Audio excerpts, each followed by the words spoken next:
الحمدللہ آپ بھی پریشانی جو نا اس کے حل کے لیے ملا کرے نا جمعرات کو. یہ دن ہوتا 4 مسائل گھر سے 2 بھاگ بھی گیا ہوں, گھر سے پتہ نہیں چلتا, میں گھر سے 2 دفعہ بھاگ گیا ہوں, پتہ نہیں چلتا میں کہاں پہ جاتا ہوں کہاں پہ نہیں. آپ گھر سے بھاگ گئے؟ میں 1.5 سال بعد آیا ہوں. نہیں, آپ کو پتہ بھی نہیں چلا کہ کہاں گئے؟ پتہ نہیں چلتا مجھے یہاں پہ, میرے پیچھے کوئی شیطان ہے, کوئی اس نے کیا ہوا ہے مجھ پہ. مولانا ایسے ہوتا ہے, شیطان ہے آپ پر مسلح یا کسی نے جادو کیا تو اس کے حل کے لیے تو آپ کو ملنا چاہیے نا, پھر بتائیں گے کہ فلاں چیز لاؤ, اس پر لکھ کر دیں گے. یہاں تو سوال جو ہے نا دینی وہ ہم بتانے کے لیے بیٹھتے ہیں, چھوٹی موٹی بات کوئی نہیں. آپ جس چکر میں ہیں اس کے لیے ملیں بھائی جمعرات کے دن ہم کہاں ملیں میں بتا دیتا ہوں جی. جو ہمارے بہن بھائی مولانا سے روحانی علاج کے حوالے سے ملاقات کرنا چاہتے ہیں تو ستیانہ روڈ پر ایک ہی مسجد ہے, رحمان جیولر والی گلی کے اندر ایک مسجد ہے, اور اسی میں مولانا صاحب عرصہ 25 برس سے میں صابر دعا خانے کے سامنے سے بول رہا ہوں موجود. پھر صابر دعا خانے کے سامنے تو آئے نا, پھر رحمان جیولر والی گلی میں نا میری مسجد ہے, جمعرات کے دن وہاں ملے. ٹھیک ہے, آپ کے لیے لکھ دیں گے, انشاءاللہ یہ چکر ختم ہو جائے گا. کتنے بجے ملوں آپ کو؟ سارا دن مسجد میں ہی ہوتا ہوں. چلو ٹھیک ہے, السلام علیکم. وعلیکم السلام ورحمۃ اللہ. تو یہ کنفیوژن جو آپ نے کہی نا اس کے بارے میں سن لینا چاہیے. کال لے لیں پہلے؟ دے لیں جی. السلام علیکم ورحمۃ اللہ. وعلیکم السلام. پوچھنا, میں نے ایک سوال آپ سے پوچھنا ہے کہ اگر کوئی فوت ہو گیا ہو تو اس کے روزے رکھوائے جا سکتے ہیں؟ فوت شدہ بندے کے اس کے ذمہ روزے تھے یا ویسے رمضان کے اس کے رکھوانا چاہتے ہیں؟ رمضان کے روزے. اچھا ٹھیک ہے, ٹھیک جی. مولانا جب وہ زندہ تھا تو اس وقت کچھ روزے اس کے قضا ہو گئے تھے یا آپ شوقیہ صرف اس کی طرف سے رکھوانا چاہتی ہیں؟ نہیں, وہ رکھ نہیں رہے تھے, روزے رکھتے ہی نہیں تھے ان کے. جب وہ تھے تو بھی بیمار ہی رہتے تھے تو ان کے روزوں کے کسی کو دے دیا کرتے تھے فدیہ. بس وہ ادا ہو گیا, ادا ہو گیا. تو اب اگر وہ نہیں ہے تو تب بھی دے سکتے ہیں کہ نہیں؟ نہیں دینا چاہتے ہیں آپ تو غریب کی مدد کرنے کا ثواب تو انشاءاللہ بھائی مرحوم کو پہنچے گا ہی نا. جی دے دیں. بھائی نہیں, امی والدہ ہیں. چلو والدہ یہ کوئی بھی ہے نا جو فوت ہو گیا, جی اگر آپ غریب کسی کی مدد کریں گے تو اللہ تعالیٰ انشاءاللہ خوش ہو کر اس کے درجات بلند کرے گا. کرنا چاہیے صدقہ میت کی طرف سے نا, خیرات کرنی چاہیے. جی جی.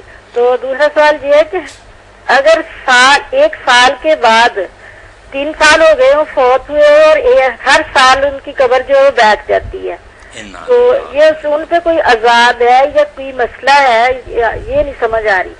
نہیں میری بہن, آپ کیوں بدگمانی کر رہی ہیں؟ اللہ تعالیٰ مرحومہ پر رحم کرے, بخشے, جنت میں جگہ دے.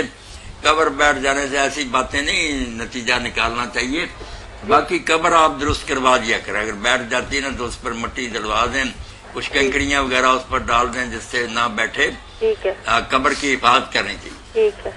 تو دوسرا, اگر مردہ خواب میں نظر آئے کہ روتا ہے, وہ زاروں قطار رو رہا ہے, تو اس کے لیے بھی کوئی اگر ہے کہ ویسے ہی یہ خواب نہیں آ جاتا ہے؟ خواب میں اس نے تو کیا آنا ہے, باقی اللہ تعالیٰ کچھ چیزوں کی طرف توجہ دلانے کے لیے کوئی شکلیں دکھا دیتا ہے. جی جی. تو اگر وہ روتا نظر آیا تو آپ اس کو خوش کرنے کے لیے نا اس کے لیے دعا اور صدقہ کیا کریں. ٹھیک ہے. اللہ اس کو خوش کر دے, راضی ہو جائے. جی. لا الہ الا اللہ پڑھتے رہا کرے سب لوگ جو ہے نا. جی. یہ جتنا پڑھا جائے پڑھنا چاہیے. جی جی. اللہ تعالیٰ اس کی برکت سے انشاءاللہ لا الہ الا اللہ, لا الہ تسبیح کریں, جی میت کو اللہ تعالیٰ نفع پہنچائے گا, بخشے گا اللہ پاک. دوسرا, یہ فون نمبر جو ہے یہ موبائل سے نہیں ملتا. نہیں, موبائل سے ملتا ہے. نہیں, موبائل سے ملتا نہیں ہے. ہمیں 2 کالیں آپ سے پہلے موبائل سے ہی آئی ہیں. میں نا کل کافی دیر تک ٹرائی کرتی رہی ہوں موبائل سے نا. وہ اس لیے نہیں ملا ہوگا کہ اگر آپ ہم سے بات کر رہی ہیں تو کوئی اور کیسے ہم سے بات کر سکے گا. جی جی. وہ بیزی مل رہا ہوگا. ویسے ابھی ہم نے 2-3 کالیں اٹینڈ کی ہیں آپ سے پہلے, موبائل سے کال ملتی ہے اور ہماری بات کریں میری بات اسی نمبر پہ ہو جاتا ہے. جی ہو جاتا ہے, ہو جاتا ہے. شکریہ, اللہ حافظ. 041 بھی ساتھ لگایا کریں. ٹھیک ہے جی ٹھیک ہے. اچھا, اللہ حافظ. اس کی ضرورت نہیں ہے مولانا. پورے ملک سے 08001117777 آپ ملائیں گے تو 041 ملانے کی ضرورت نہیں, یہ پورے ملک سے ایک ہی نمبر ہے. زکوٰۃ کے بارے میں جو بات ہوئی نا کہ زکوٰۃ دے گا بھی اور لے گا بھی, وہ اسی طرح ہے کہ ایک آدمی کے پاس 7.5 تولے جیسا زیادہ سونا ہے, ٹھیک ہے, اس پر زکوٰۃ عائد ہو گئی, مگر اس کے بچے بہت زیادہ, خاندان کا خرچہ بڑا زیادہ ہے, اس لیے وہ پھر لینے پر بھی مجبور ہوگا. حضرت عمر بن عبدالعزیز رحمۃ اللہ نے اپنے دور میں جب ان کے زمانہ میں بیماری پھیل گئی، جانور بہت مر گئے، تو عاملوں نے لکھا تو آپ نے کہا جو باقی ہے نا ان کے پاس، اگر ان پر زکات لگتی ہے تو دے لو، اور ان کو پھر اپنی طرف سے دو بھی، کہ دل نہ چھوڑ جائیں، کاروبار شروع رکھیں۔ تو زکات صرف جو بھوکا مر رہا اس کے لیے نہیں، پاؤں پر کھڑے کرنے کے لیے بھی دینی پڑتی ہے، اور کئی شریف لوگ ہوتے ہیں بیچارے، ان کے گزارے کے لیے بھی دینی پڑتی ہے، دینی چاہیے، ان کی زیادہ خبر دینی چاہیے۔ ٹھیک، جزاکم اللہ خیر۔ مولانا چونکہ آج کل لوگ عمرے کے لیے بہت زیادہ جاتے ہیں، تو بھائی نے ایک بڑا ماشاءاللہ ایک واقعاتی سوال ہمیں بھجوایا ہے کہ ہماری فلائٹ تھی، اور فلائٹ سے پہلے ہم نے نہا دھو کے احرام باندھ کے ایئرپورٹ چلے گئے، اور کسی فنی خرابی کی وجہ سے انہوں نے کہا کہ اب یہ فلائٹ 2 دن بعد جائے گی یا 1 دن بعد جائے گی، اس سے زیادہ بھی وقت ہو سکتا ہے، تھوڑا وقت ہو تو بندہ احرام کے اندر گزارا کر سکتا ہے۔ تو اب بھائی کا سوال یہ ہے کہ ہم کیا احرام کھول دیں؟ اگر 2 دن کے بعد فلائٹ دوبارہ جانی ہے تو پھر احرام باندھیں، تو کیا ہمارے اوپر کوئی کفارہ بھی ہوگا؟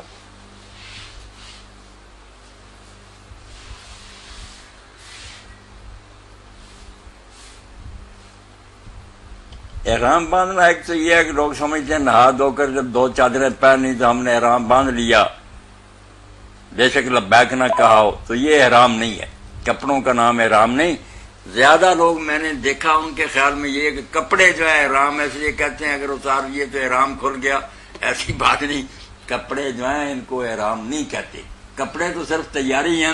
جب آپ اس نیت سے کہ میں حج اور عمرہ کر رہا ہوں پکار دیں گے نا میقات پر لبیک اللہم لبیک، ورنہ میں اب بھی 2 کپڑے پہنے پھروں احرام والوں کی طرح تو میں احرام میں تو نہیں ہو جاؤں گا۔ اور اگر یہ احرام کے کپڑے اتارنے بھی پڑے سوتے وقت گرمی کی وجہ سے، یا ویسے ہی آدمی کہتا بوجھ ہے دوسری چادر اوپر والی اتار کر رکھ لے، یا نہانے کے لیے کسی کمرے میں چلا جائے خوشبو وغیرہ سے نہ نہائے، سادہ نہائے تو اتار سکتا۔ کپڑوں کا کیا، یہ کوئی نہیں کہ بڑا ضروری سوال۔ یہ السلام علیکم ورحمۃ اللہ۔ وعلیکم السلام۔ جی بھائی، انکل جی میرے پیپر ہو رہے ہیں تو دعا کریں پاس ہو جاؤں۔ اللہ کامیاب آپ کے لیے بھی دعا کریں گے، جتنوں نے بھی امتحان دیے ہیں سب کے لیے دعا کریں گے کہ اللہ تعالیٰ دنیا کے اندر بھی کامیاب کرے اور آخرت میں بھی کامرانی عطا فرمائے۔ انکل جی کو پڑھنے کے لیے بتائیں۔ اب یہی بات ہے نا کہ جیسے انسان نیک کام تو کوئی نہ کرے اور قیامت کے دن کیا دعا کرے میرا نتیجہ اچھا آ جائے، اسی طرح اگر آپ نے خرچے بیٹا اچھے حل نہیں کیے، سارا سال محنت نہیں کی، تو اب دعاؤں سے کیا ہوگا؟ پرچے پر جو کچھ لکھا گیا اس کے مطابق رزلٹ آ جائے گا۔ یہ تو پہلے چاہیے تھا پوچھتی کہ کیا پڑھوں جس سے میرا دماغ اچھا ہو جائے، مجھے یاد رہے ہر چیز، پڑھنے کا شوق ہو۔ اب تو جو ہو گیا لکھا لگایا گیا۔ انکل جی میرے دادا وہ 28 تاریخ کو فوت ہوئے ہیں، مگر دعا کرنا۔ جی انشاءاللہ کریں گے، اللہ مغفرت فرمائے، جنت ملے۔ چلیں، بہت شکریہ۔ تو یہ احرام اگر واقعی یہ باندھ لیا نا کہ میں نے اب نیت کر لیا، لبیک پکار لیا، تو آپ پھر حالت احرام میں آ گئے، کپڑے اتاریں گے باندھے رکھیں، کپڑوں کی بات نہیں، مگر اب وہ نہ آپ اس سے باہر نہیں آ سکتے، نہ سر ڈھانک سکتے ہیں، نہ خوشبو لگا سکتے ہیں، نہ اور چیزیں جو پابندی ہے احرام کی، ان میں کسی کو نہیں توڑ سکتے، بے شک کتنے دن ٹھہرنا پڑے۔ اب تو مکہ پہنچیں گے اور وہاں جا کر طواف کریں گے، صحیح صفا مروہ کی کریں گے، پھر ہی احرام کھلے گا نا۔ جہاز کی فنی خرابی کی وجہ سے اجازت نہیں، اور اگر صرف کپڑے ہی پہنے تھے، لبیک نہیں شروع کیا تو کوئی بات نہیں، پھر کوئی احرام نہیں تھا، بے شک اتار دیں دوسرے کپڑے پہنے، جب پھر جانے کا وقت آئے گا اس وقت کپڑے پہنے۔ اگر مولانا تلبیہ کہہ دیا تھا پھر 2-3 دن کی کسی وجہ سے تاخیر ہوگی تو پھر کیا کرے گا؟ نہیں، پھر وہی بات ہے، اسی حال میں رہے گا، بالکل جو احرام کی پابندی ہے نا ان کا خیال رکھیں، کئی مہینے بھی لگ جائیں تو کرنا پڑے۔ جی السلام علیکم ورحمۃ اللہ۔ ہلو السلام ایک علیکم۔ مرتبہ احرام کی حالت میں آ گیا، لبیک ہو گیا، اب طواف کعبہ جو ہے نا اس کو تراویحوں کا تراویح کیسے پڑھتے ہیں، ان کی تراویح کیسے پڑھتے ہیں، ان کی نیت کیسے ہوتی ہے؟ نیت بیٹا کیا کرنی ہے اس نیت کے معاملہ میں؟ نہیں وہ سنت ہوتی ہیں، فرض ہوتی ہیں، نوفل ہوتی ہیں، کیا ہوتی ہیں؟ یہ سب چیزیں فضول ہیں، جب آپ نے پڑھنے ہیں اور پتہ ہے کہ رکھتے پڑھنی ہے، اللہ اکبر، بس کوئی نیت کرنے کی ضرورت